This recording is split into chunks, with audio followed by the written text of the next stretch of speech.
सोमवार के दिन तू मेरे मंदिर के दरवाजे पर चौखट पर बैठ जाना, और दूसरा प्रतिदिन शाम के समय पर तू बेलपत्री के पेड़ के नीचे बैठ जाना। जो तेरी बेल वृक्ष के नीचे सेवा करने आए, जो शंकर जी के मंदिर में सोमवार को जल चढ़ाने आए, उसका जो पात्र जल चढ़ाकर जब वो घर लेकर जाए, उसके पीछे पीछे, पात्र के पीछे पीछे तू जाना और उसके घर में लक्ष्मी का भंडार भरकर आए। लक्ष्मी बेलपत्र के वृक्ष के नीचे तू विराजमान हो जा।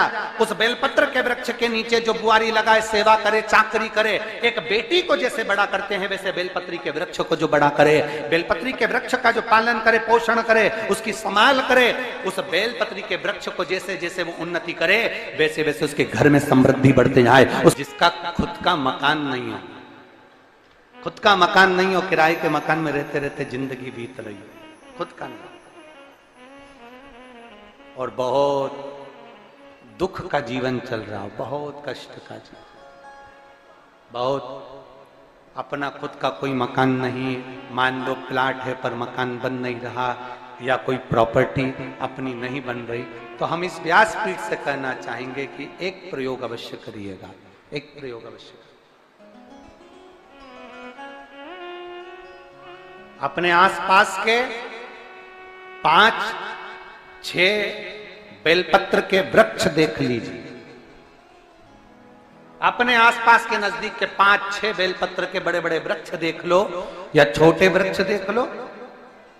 उन 5-6 वृक्ष को धीरे धीरे उनकी सेवा करना प्रारंभ करो, उन वृक्षों को बड़ा करना प्रारंभ करो, उन वृक्ष के नीचे सफाई करना प्रारंभ करो, उन वृक्ष को जल देना प्रारंभ करो, उन वृक्ष को आप खाद देना प्रारंभ करो, उन वृक्ष की सेवा संभाल करना प्रारंभ कर दो, उस वृक्ष के नीचे बुआरी काटना प्रारंभ कर दो, झाड़ू लगाना प्रारंभ कर दो, उस वृक्ष के नीचे सफाई करना प्रारंभ कर दो। उस बेलपत्री के 5-6-7 वृक्ष को आप गोद ले लो। गोद लेना मतलब मैं इसकी सेवा करूंगा, मैं इसमें जल दूंगा, मैं इसके खाद दूंगा, मैं इसकी सेवा करूंगा, कुछ मत करो, बस केवल इस शरीर से उस बेलपत्र के वृक्ष की सेवा करना रोज प्रारंभ कर दो। 6 महीना इंतजार करना और 6 महीना लगातार सेवा करना, 7वां महीना आपका और हमारा, और बताना कि भोलेनाथ ने प्रॉपर्टी दिलाई कि नहीं दिलाई और आगे बढ़ाया।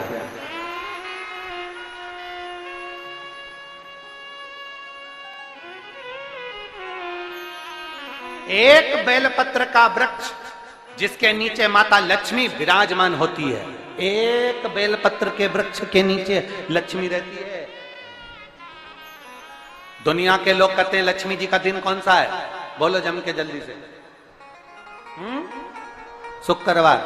दुनिया के लोग कहते हैं लक्ष्मी जी का दिन शुक्रवार है, पर माता लक्ष्मी से पूछा जाए कि तुम्हारी माता ख्याति देवी नारायण भगवान के साथ तुम्हारी शादी नहीं कर रही थी, शंकर को लक्ष्मी दे रही थी, तब तुमने भगवान शंकर से विनती करी, भोले बाबा मैं नारायण से प्रेम करती हूँ, भगवान नारायण से मेरा विवाह हो।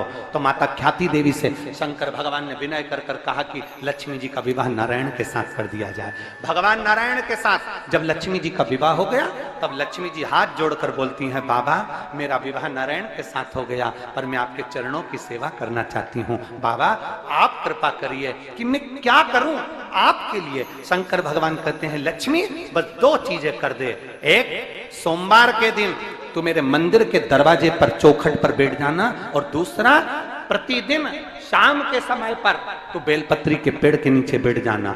जो तेरी बेल वृक्ष के नीचे सेवा करने आए, जो शंकर जी के मंदिर में सोमवार को जल चढ़ाने आए, उसका जो पात्र जल चढ़ाकर जब वो घर लेकर जाए, उसके पीछे पीछे, पात्र के पीछे पीछे तू जाना और उसके घर में लक्ष्मी का भंडार भरकर आए। लक्ष्मी बेलपत्र के वृक्ष के नीचे तू विराजमान हो जा। उस बेलपत्र के वृक्ष के नीचे जो बुआरी लगाए, सेवा करे, चाकरी करे, एक बेटी को जैसे बड़ा करते हैं वैसे बेलपत्री के वृक्ष को जो बड़ा करे, बेलपत्री के वृक्ष का जो पालन करे, पोषण करे, उसकी संभाल करे, उस बेलपत्री के वृक्ष को जैसे जैसे वो उन्नति करे, वैसे वैसे उसके घर में समृद्धि बढ़ते जाए, उसके घर में वैभव बढ़ते जाए। ये शंकर भगवान माता लक्ष्मी से करे, भगवान शिव माता लक्ष्मी से करे। तो भस्म, अगर शिव के मंदिर में भस्म मिल जाए, शंकर पर चढ़ी हुई भस्म अगर मिल जाए तो, और अगर भस्म ना मिले ना, तो शंकर के जो शंकर भगवान का जो शिवलिंग है, शिवलिंग के आसपास में जो जलाधारी है, यहाँ अगर भस्म ना मिले तो इस जलाधारी पर अपना हाथ स्पर्श कर कर अपने तन पर उसको लगाकर जरूर आओ। भस्म एक शंकर पर चढ़ा हुआ जल, दूसरे नंबर पर है शंकर पर चढ़ी हुई भस्म। ये दो स्पर्श जरूर, स्पर्श। एक भस्म का एक बड़ा सुंदर चरित्र आता है। दूसरा, जिस भूमि पर बैठकर कथा सुनो उसकी रज को अपने मस्तक पर थोड़ा सा लगाकर अवश्य जाओ, तो जीवन का एक आनंद है। और शंकर के मंदिर में जाओ तो दो चीजें अवश्य लेकर आओ। पहला, शंकर जी पे चढ़ा हुआ, जम के बोलो, जल अवश्य लेकर आओ। क्योंकि जब तुम जल लेकर आते हो, पात्र लेकर आते हो, तो मेरा महादेव लक्ष्मी जी को तुम्हारे पीछे पीछे तुम्हारे घर तक भेज देगा। चढ़ी हुई बेलपत्र मत खाओ, लोग कहेंगे शंकर पर चढ़ा हुआ ये मत खाओ। हम इस व्यासपीठ से निवेदन करना चाहेंगे कि आप अगर दिल रखकर अपने बाबा से कहोगे ना, तो बाबा पर चढ़ा हुआ जो जल है ना, वो जल साधारण नहीं रहता। मेरा भोलेनाथ जब दुनिया को अमृत देता है तो तुमको भी अमृत दे देता है। दो चीजें कभी मत छोड़ो। अगर मंदिर में गए हो तो दो चीजें कभी मत छोड़ो। कथा में गए हो तो दो चीजें कभी मत छोड़ो। एक, कथा श्रवण करना। दूसरा, जहां कथा बैठकर सुनते हैं वहां की रज को अपने मस्तक पर लगाना।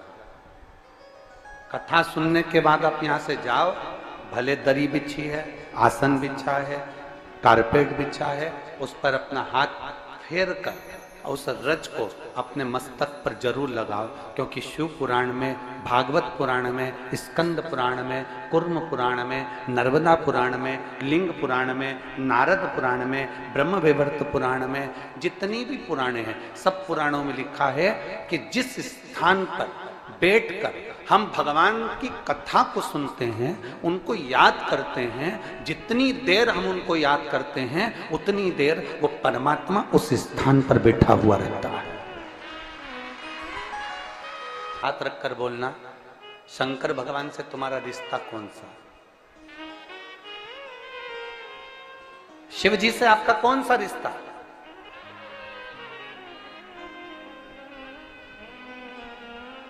शंकर भगवान को आप क्या मानते हो? हमने आपको एक संबंध बताया था कि सीहोर कुबेरेश्वर धाम आपका मायका है, तो हम आपके भाई हैं, तो शंकर भगवान आपके पिता हैं, आपके बाप हैं, आपका बाबा है, आपका दादा है।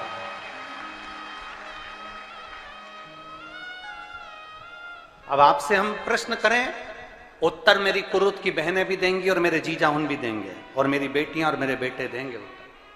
आपसे प्रश्न करें, अगर बेटी को दुख होगा तो क्या वो अपने बाप से नहीं कहेगी? बोलो तो जम के। बेटी को तकलीफ है, वो अपने बाप से ना कहेगी। बेटे को तकलीफ है तो वो अपने पिता से, अपनी मां से नहीं कहेगा, मम्मी मुझे ये तकलीफ है, पापा मुझे ये दुख है, मां मुझे ये तकलीफ है, पिताजी मुझे ये कष्ट है। क्या वो अपने माँ बाप से नहीं कहेंगे? क्या वो अपने माँ बाप से विनय नहीं करेंगे? और माँ, पिता, फिर उसके करीब में, उसके नजदीक में जो भी होता है वो माँ बाप निकाल कर उसको दे देते हैं, माता पिता उसको दे देते हैं। माता लोग कहते हैं कि शंकर जी पे चढ़ा हुआ जल मत पियो, लोग कह देते हैं शंकर जी पे चढ़ी हुई बेलपत्र मत खाओ।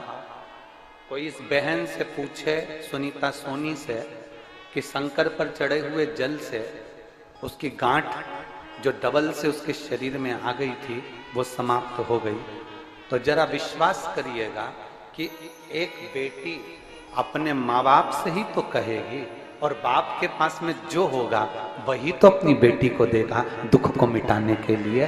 तो मेरे शंकर भगवान के पास तो उसका चढ़ा हुआ जल है। दूसरा, जिस भूमि पर बैठकर कथा सुनो उसकी रज को अपने मस्तक पर थोड़ा सा लगाकर अवश्य जाओ, तो जीवन का एक आनंद है। और शंकर के मंदिर में जाओ तो दो चीजें अवश्य लेकर आओ।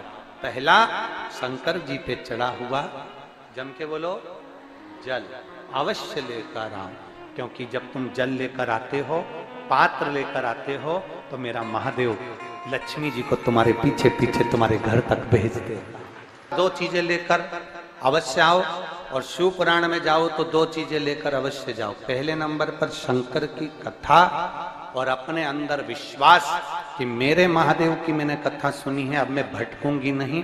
सारी दुनिया में मैंने ठोकर खा ली, अब कहीं ठोकर नहीं खाऊंगी, अब तो दरवाजे पर महादेव के जाऊंगी, बाकी की कहीं। दूसरा, कथा में बैठी हूं बाबा के इस रज को, ये रज नहीं है, ये धूल नहीं है, ये मेरे बाबा के कैलाश 12 ज्योतिर्लिंग का चंदन है, इसको मस्तक चढ़ाऊंगे अपने हृदय से। लाते हो आप लोग? हाथ उठाओ।